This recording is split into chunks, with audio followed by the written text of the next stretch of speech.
Inconceivable! Will you please act like you have more than a two-word vocabulary? Is there air? You don't know! Hey, don't touch that dial. You found Secular Yakking. I'm Robert. And I'm Amy. After years, No, many years of yakking at each other. we're here to yak at you. So sit back and enjoy the yakking. Hey, all you yackers out there. Hope you had a wonderful weekend. Yeah, hope so. Some did, some didn't. Yep, We've had a busy weekend because all we are is a taxi service to our kids. apparently. Which I'm sure many are. But it seems to be as the teenage years, when they're not quite driving yet, that's all you flip and do. Yep. Well, guess what? What's that? Halloween's coming. Yeah, gosh, don't remind me. I got a party to throw for a bunch of teenagers. So just even more work. Yeah, I'll let you handle that. Yeah, it's typical. But we'll get on with the show. Yes, please, let's do. Pastor says Christians should not celebrate Halloween. They often say this, Yeah, this guy's got some extra stuff to say about it. of course. So Jamie Morgan, pastor of Life Church in Williamston, New Jersey, has said that true Christians shouldn't celebrate Halloween for the following reasons. Okay. Witchcraft is clearly detestable by the Lord. Yeah, okay. Shouldn't something that glorifies witchcraft, just take a walk through any Halloween store, be detestable to me as well? Now, let me ask you this. Just a side note, Okay. sidestepping here. Is witchcraft even mentioned in the Bible, by the way? Yeah, thou shalt not, Deuteronomy 18:10:3, thou shalt okay. not suffer a witch Right, to live. Right. Okay, so he likes to take this part literal. Yeah. Okay, No, he gotcha. probably takes a lot literal. Well, I don't know. I think they're pickers and choosers. Well, you know they are. Yeah, go. Next, Halloween is a sacred high holiday for Wiccans, the official religion of witchcraft. I don't think he knows much about Wiccans. You think? Is this a holiday Christians should celebrate alongside Wiccans? So is this like things This- he has quoted saying? Yeah, he has. This is an article he wrote. Okay. So there's more to it. That I just picked out the really cool stuff. Right. Is it cute when we dress our kids like the devil or witches, ghouls, scary characters, etc.? Isn't it, well, demonic? Well, what about if we dressed as Jesus? That would be Hey, fine, does he have a probably. problem with the angels, though? There's a bunch of little girl angels that run around I out know. there. I know. So, what's his issue? I know. Does Halloween bring glory to God? Sure. No. Technically, No. oh, he says no, I No. say sure. It glorifies the devil. Nuff said. Nuff, as in N-U-F-F. Yes, Give nuff. me a break. Okay, first of all, he's has the issue with we're technically glorifying the devil, right? Is that his thing? That with is correct. Okay, now, forgive me if I'm wrong, but doesn't like God and the devil go hand in hand? You can't have one without the other kind Yeah, of thing. that's true. But they're not glorifying the devil. It's still stupid. Yeah, I agree. I mean, come on. All right, we have a little more. Of course. Setting aside a day to celebrate evil, darkness, witchcraft, fear, death, and the demonic brings disdain to God. That would be Period. Sunday. Period. No, that would be Sunday. Sunday. How do you figure?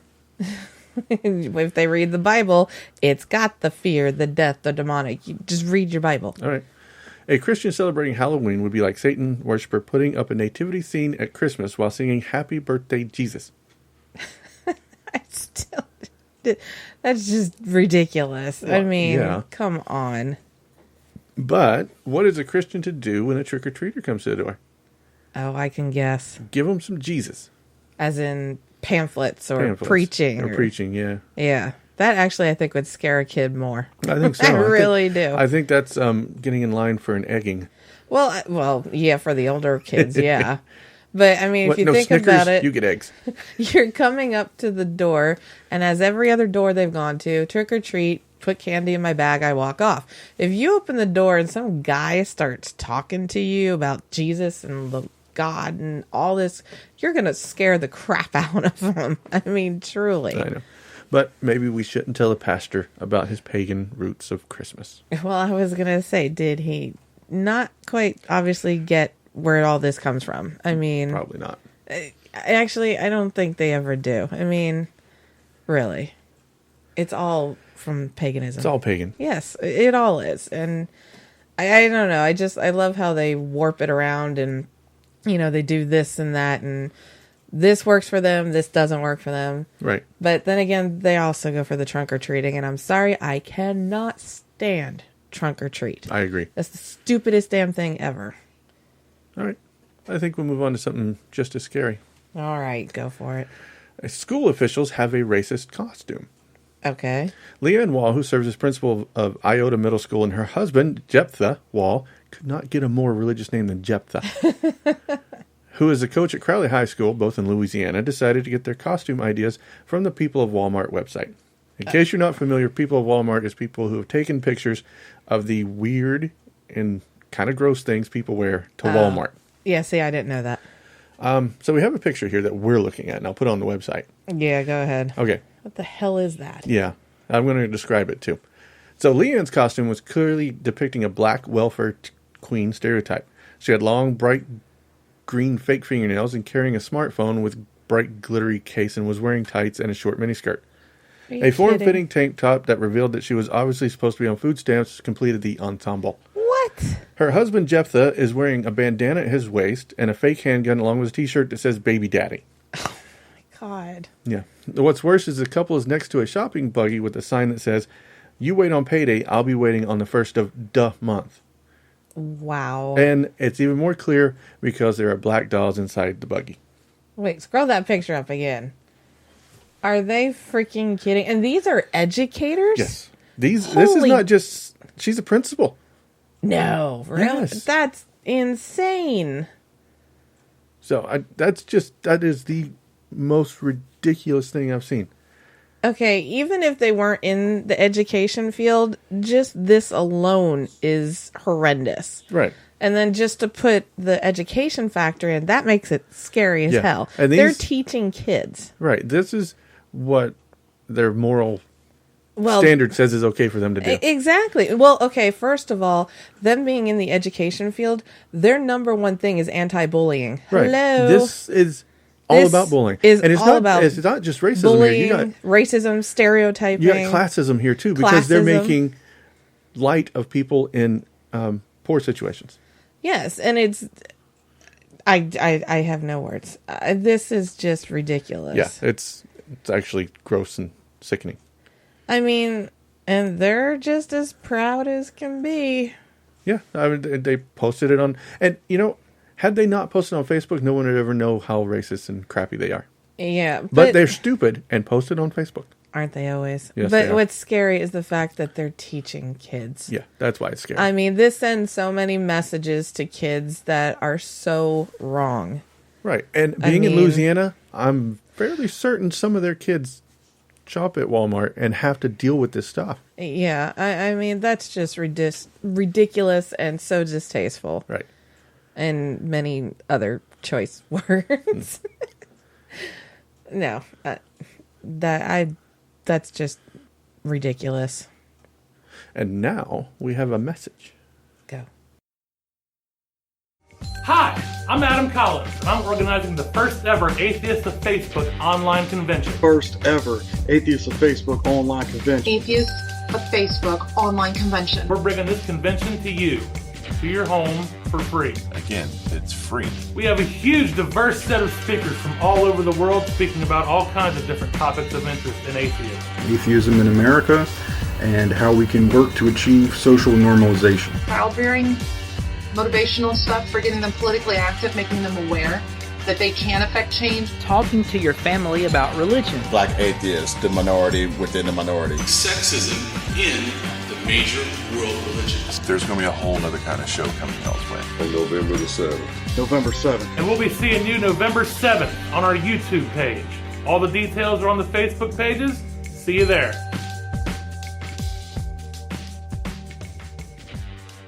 Hey, that sounds like a lot of fun. Yeah, I think so. I'm gonna try and attend as much as I can. I mean, it's on a Saturday, so my Saturdays get pretty busy. Yeah. So yes, unfortunately they are. We'll see how it goes. All right. Something else scary. You ready? All right, go for it. Carson asked for Secret Service protection because progressives see him as a threat. Carson, as in the president. Oh yeah, presidential nominee. Well, hoping to be nominee. Yeah. Not second in the Republicans. See, yes. Yes. Where was So I? he wants Secret Service protection. Yeah. Because progressives are a threat, or he sees them as a threat. I got a quote too. Or they see him as a threat, is what he says. Let's listen to what he has to say. All right, go. Gotten Secret Service protection, you'll be getting it because of threats. How serious have these threats been, and what kind of threats have you gotten, Dr. Carson? Well, I prefer not to talk about security issues, but, I have recognized, and people have been telling me for many, many months, that I'm in great danger because, I challenge the secular progressive movement to the very core. And, they see me as an existential threat, and I know that. So, but I also believe in the good Lord, and, we take reasonable precautions. Do you believe that they have been very serious threats to you and your family? I believe the threats are serious, yeah. They wouldn't even be considering this if the threats were not serious. So there you have it. The secular progressives are threatening Dr. Ben Carson. I find this so funny. I really do. They're out to get him. Yeah, because he challenges. Yes, we're so incredibly threatened by him. So we have to attack. He needs to learn the difference between criticism and threatening. This is ridiculous. I mean, come on. Okay, I actually could say that there's other candidates out there that are running that have a lot larger threats, I believe, too. Oh, yeah. Yeah. And that person hasn't asked for protection yet. No. In fact, the other person who's already asked for protection, Donald Trump. Oh, he did? Yeah, he did. What? Okay, he could hire his own. I know. Well, Carson could hire his own. Well, that is true, too. But, what's scary is this guy's running for president. Yeah. And he thinks that there may be some death threats against him. I'm not saying there's not, but I don't think they're very credible. Well, and and the fact that he's saying it's the secular community that's out to get him. So it's ridiculous that his godliness is pissing us off so much we want to death threat him. Well, exactly. I mean, hello, it's not really worth our time, first of all. And second of all, that's not how we roll. I know. Okay, and I think we'll roll on from there. Yeah, I think so. Okay. Republican prophet demands to be mayor, threatens town with God's wrath if not elected. That's awesome. Yeah. Opal Covey is running for the 5th time for mayor of Toledo, Ohio. She says she was robbed of the votes in the 2013 election and has a message if she doesn't win this time. Okay. You want to hear it? Sure, go. It's good. It's really good.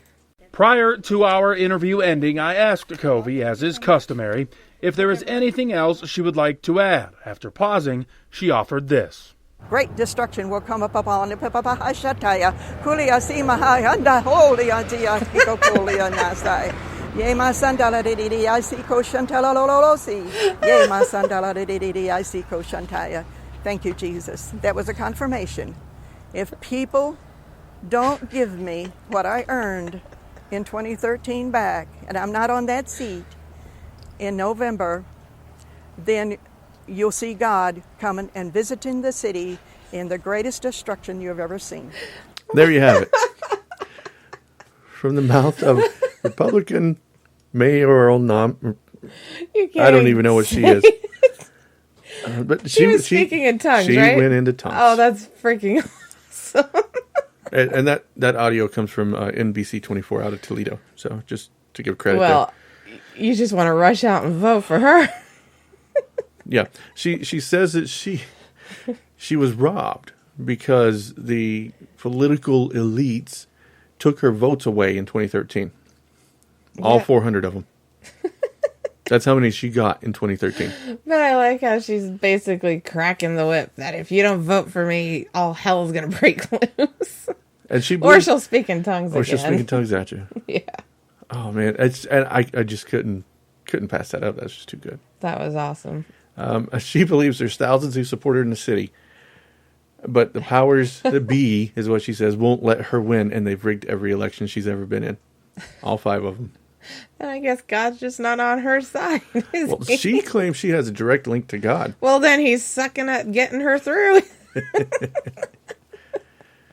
That's good stuff. Oh, I my. can't believe people are actually like that, but I suppose they are. Yeah. And let alone in front of media and whatnot like Oh, that. yeah. And she wants to run for mayor. Yeah. God, that's good. Yeah. I don't even know where to go from there. It's, you think that it would shock and amaze, but it's just getting comical. It truly is. It is. Hey, here's something cool. What? Did you know that Sesame Street is adding on a new character? I've heard. So actually. this character is called Julia, and she has autism. I think that's great. Some people don't. Why? They're anti-vaxxers. That's just stupid. Well, what's their problem? Vaccines cause autism. Did you know that? Oh God, that's all. God, people are great. Yeah, I mean, that's the new fad going around. New fad, yeah. That's what I call it, a fad. It's only been debunked about 1 billion times. Exactly my point. They just can't seem to let it go. Right. So let's see what Mike Health Ranger Adams of Natural News has to say about it. Natural News. I was going to say, wait wait a minute, Natural News? Okay, this will be good. The rollout of Autistic Julia is Sesame Street's attempt to normalize vaccine injuries and depict these victimized by vaccines as happy, amazing children rather than admitting the truth that vaccines cause autism in some children and we should therefore make vaccines safer and less frequent to save those children from a lifetime of neurological damage. Okay, first of all, do they love ignoring the facts that have already proven this to be wrong and false and nowhere near true?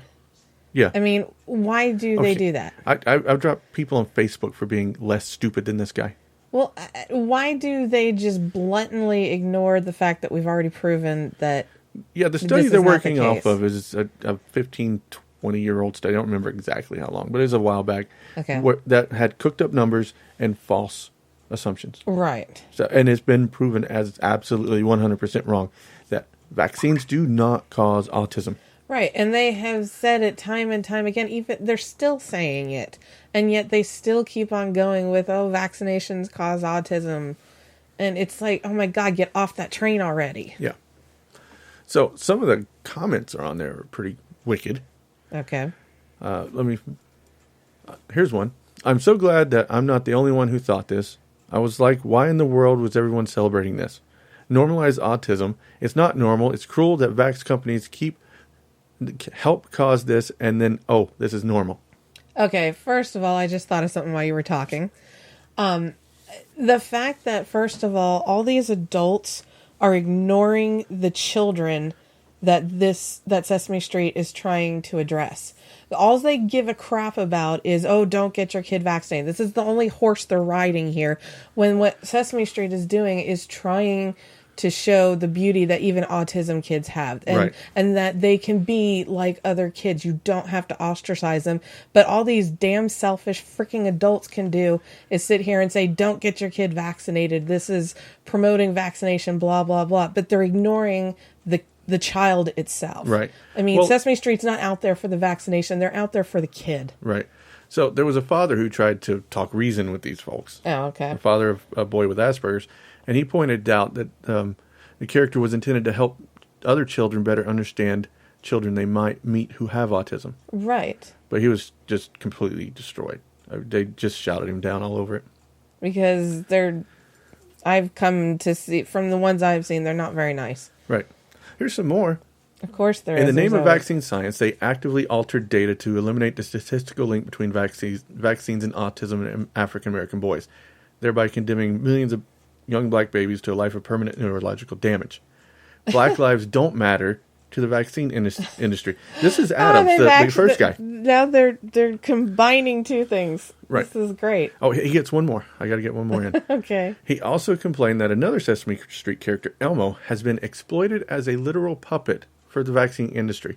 What? Well, they use him to tell kids to get vaccines, and they've shown him getting a vaccine. Right. Right. They're showing little kids that it's okay and don't be afraid. It doesn't hurt. Right. They're there for the kids. My God, take the political mumbo jumbo, don't get vaccinated crap out of it. Yeah, I am so tired of these anti-vax idiots. I am so tired of them being so selfish and not, getting the point that, it's about the kids. It's not about their little quarrels as adults back and forth. I agree. I mean, it's ridiculous. I actually have called anti-vaxxers who go around talking to the country, just liars straight to their face. Because that's what they're doing. Because once I've given them the information and they continue to spout the misinformation. Right. And the fact that you're giving liars. them facts. Right. I mean, and what's ironic is, they don't get vaccinated, their children vaccinated, and then they're shocked and awed when their kid gets sick. Or the fact that you get a child out there who cannot be vaccinated for a certain something,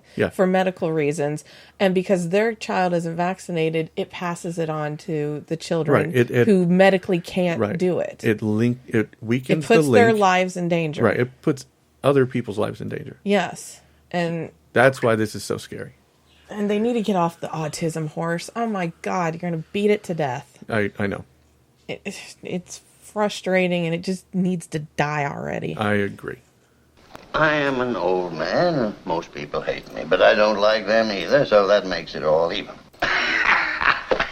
And there we go. We have the Potter Award this week. The Mr. Potter Award. Yes, I like Mr. Potter Award. Thank you. Oddly enough, we're going back to Maine.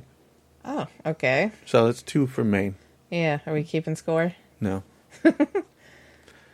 And we're going with someone a little bigger than usual. Okay. Governor. Blah, blah, blah, blah. Yeah, I'm speaking in tongues too. You just cannot do that. Governor Paul LePage. Okay. So at a town hall meeting in Auburn on Wednesday night, Governor Paul LePage once again lashed out against the Question 1, a citizen initiative to increase election transparency and strengthen Maine's Clean Elections Act. Okay. He's talking about allowing the act, as far as I understand it, allows budgeting through the legislature. Right. So let's hear what he has to say about that. Okay. This is what the law says, up to $1 million. Now, the legislature's going to have to fund it. But that's like giving my wife my checkbook. Seriously. I'm telling you. It's giving you my checkbook. Go spend. Because it's the legislature that's going to decide if there's 20. Okay. All right, he's a prick.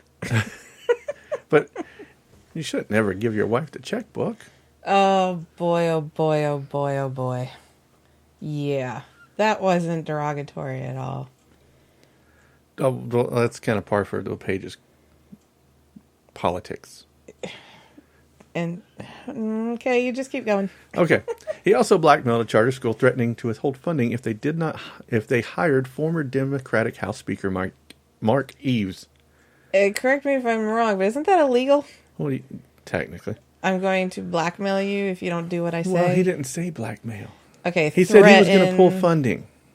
Threatening, whatever. Yeah. LePage has acknowledged that he threatened to withhold more than $500,000 from Goodwill Hinckley, which would have cost the school an additional $2 million in private funds. He's sweet. So Goodwill Hinckley is a charter school, which I'm not in favor of charter schools to begin with, but right. His deal was Mark Eves voted against charter schools, and he doesn't think that someone who voted against charter schools should be in charge of a charter school. Uh-huh. Okay. So he threatened to pull the money out of a school that actually needed the money. Right. So he's sweet. Yeah. So Republican Tom Saviello, I think his name, said LePage took partisan politics to, quote, a new dark level. He said a new dark level? Yes. And GOP Senator, one of his own, Roger Katz, called his actions personal, angry, and vindictive. So this is ridiculous that he would do something like that because he has a personal grudge against Mark Eves. That's what I was going to say. Can we not be professional? No. I mean, you do not bring your personal to work. Personal anything, for that matter. Oh, I know. But, God, I swear. I mean, just be professional and grow up. Yeah. It gets worse. Of course. Not the scariest thing he's done, or probably will do. Yes. So last week, he appointed Bill Beardsley as Maine's acting education commissioner for the next 6 months, and will possibly try to get him as permanent. Okay, now. So the last one, they had to replace the last one. Right. Okay, Beardsley thinks creationism should be taught in schools. Oh, okay, I gotcha. In fact, both LePage and Beardsley had a debate on that during the 2010 election. What, teaching creationism Yes. in school? They're both for it. Which is why he chose him. Right. When asked, do you believe in creationism and do you think it should be taught in Maine public schools? LePage impressively backed up his creationist belief, saying, I would say intelligence, the more education you have, the more knowledge you have, the better person you are, and I would believe yes and yes. Okay. Beardsley simply replied, I would teach creationism. So this guy's going to run the Department of Education for Maine, and he wants to inject creationism into school. Right. Exactly. And I think we have a quote on the page. Do you? Yes. Yes, sir. During the Republican primary, you said yes and yes to the questions, do you believe in creationism, and do you believe it should be taught in public schools? I was wondering if you still believe that it should be taught in public schools, and if so, I was wondering what steps you're taking to start that. Okay. So that there's a clear, in fact, somebody gave me a book yesterday, Creationism and Evolutionism, and what difference does it make? Because, and the point of the book is this. Do I believe it should be taught in schools? Yes. And the reason I believe it should be taught in schools is very simply this. Knowledge is power. Information is knowledge, and knowledge is power. The more knowledge, the more information you gather, the better decisions you make later on in life. Therefore, I don't think that because you disagree with it, it ought not to be taught. So I will, yes, pushing to have it taught. The likelihood of it passing the state of Maine legislature is not good. So, what we can do to do that is our charter schools, magnet schools, special schools, and give them the right to do whatever they want. So we come full circle. Yeah. Obviously. So he is endorsing putting this into charter schools, but the one place he doesn't want Democrats to be is in charter schools. Right, exactly. It's convenient. Yeah. So you can see now. Well, I just, backing up a little, I love how he says more knowledge is power. If your knowledge is incorrect knowledge, that does not make it more powerful. I agree. You could keep learning the wrong thing over and over again, and, you know, you're still going to come out with the wrong answer. Right. I certainly agree with that. I mean, knowledge is power if you're absorbing knowledge that has facts and you know, things that are truthful and proven and whatnot. But when you continue to, you know, absorb knowledge that's saying that we can breathe underwater just fine, and, you know, you're studying it and learning it, doesn't make it so. No, I mean, come not on. Hardly. So, he's trying to sound, you know, smart and, you know, make sense. And, you know, this is why we should have it all inclusive in school, blah, blah, blah. Well, he realizes that he's not going to get it in regular public schools. Well, of course, because he knows he's wrong. Right. And so he's going to try and push it in charter schools, this is part of why I'm against charter schools. Because there's no oversight. Right. There's no public oversight of charter schools, and they just get money from the state. Yeah. And they can teach, and like you said, they can teach pretty much whatever they want. And yes, I'm very against being able to having places that can go against what laws and requirements are. It's the same thing with religious exemptions in, say, childcare. I mean, if you stick your child in a religious daycare center, they don't have to have fire inspections. They don't have to have health inspections. They can do what they want when they want. And a lot of parents probably don't realize that they could be living, you know, taking their children to a place that's completely unsafe. Yeah. But since there's no laws or regulations, they are free to do what they want, when they want, behind closed doors, however they want, with your kids. Right. Now, I have no problem with people sending their kids to private schools and teaching them what they want in their private schools. But guess what? I don't want government money paying for that. Exactly. It's private. That's why it's called private school. No, I agree with that completely, but I'm still against the whole religious, you know, they can get away with not having to follow the laws and the rules of the way things work. And that's a whole nother story, but I think it's complete and total crap that they're not required to follow the same thing that everyone else is required to follow. Oh, I know. It's such BS. But that's why Paul LePage has earned this week's Potter Award. I think so. That's all the yakking we have for you tonight. Join us again next week as we resume the assault against your eardrums. If you can't seem to get enough of us, check out our Twitter, Facebook, and Google+. If you like what you hear, drop by our Patreon page and help support the show. Then head on over to Stitcher or iTunes and leave us that coveted 5-star review. Secular Yakking is sponsored by the Humanists of North Puget Sound. The views expressed are those of the host and not those of HMPS or its board. All audio for this episode was used under the Creative Commons license. And remember, the government of the United States of America is not, in any sense, founded on the Christian religion.